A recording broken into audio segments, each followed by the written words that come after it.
नमस्कार दोस्तों, आप सभी का स्वागत है आपके अपने YouTube channel real crime story में। दोस्तों, आजकल एक केस बहुत सुर्खियों में, श्रद्धा मर्डर केस के बाद अब उन क्राइमों की केस की आज चर्चा होगी जिन्होंने एक वक्त काफ़ी सुर्खियां बटोरी थी। इसमें से एक केस है तंदूर केस, जब एक शख्स ने अपनी पत्नी को मारकर तंदूर में भून दिया और इंसानियत को शर्मसार कर रख दिया। श्रद्धा मर्डर केस की इन दिनों काफ़ी चर्चा हो रही है, आप सबको पता है,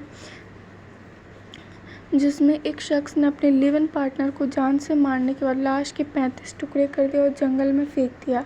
इस मर्डर केस के बाद उन सभी मर्डर केस की बात हो रही है जो काफ़ी खतरनाक थे, यानी उन केस में विभत्स तरीके से हत्या की गई थी तथा हत्या के बाद लाश को साथ काफ़ी बुरा बर्ताव किया गया था।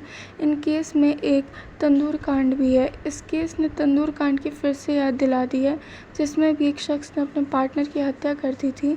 तो जानते हैं कि तंदूर कांड की क्या कहानी है, जिसमें निर्ममता की सभी हदें पार कर दी गई थी। यह बात साल 1995 और राष्ट्रीय राजधानी दिल्ली की है, जब दिल्ली के रहने वाले ही एक शख्स ने अपनी पत्नी के अवैध संबंध के शक में हत्या कर दी थी। मर्डर करने वाले शख्स का नाम था सुशील शर्मा और उनकी पत्नी का नाम था नैना साहनी। सुशील को अपनी पत्नी पर शक था और इसके बदले गोली मारकर उसकी हत्या कर दी। इतना ही नहीं, सुशील ने अपनी पत्नी को मारने के बाद उनकी लाश को ठिकाने लगाने की कोशिश की।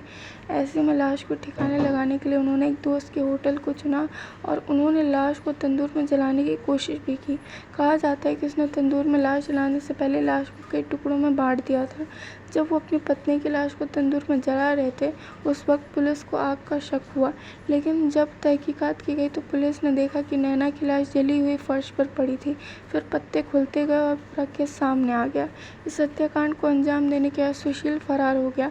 हालांकि पुलिस ने उसे 1 हफ्ते के भीतर ही गिरफ्तार कर लिया।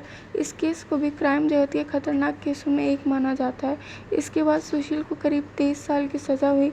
बता दें कि पहले सुशील शर्मा को दोषी ठहराया गया था और मौत की सज़ा सुनाई गई, जिसके बाद वे आजीवन कारावास में बदल गया और फिर 2020 में उन्हें रिहा कर दिया गया। दरअसल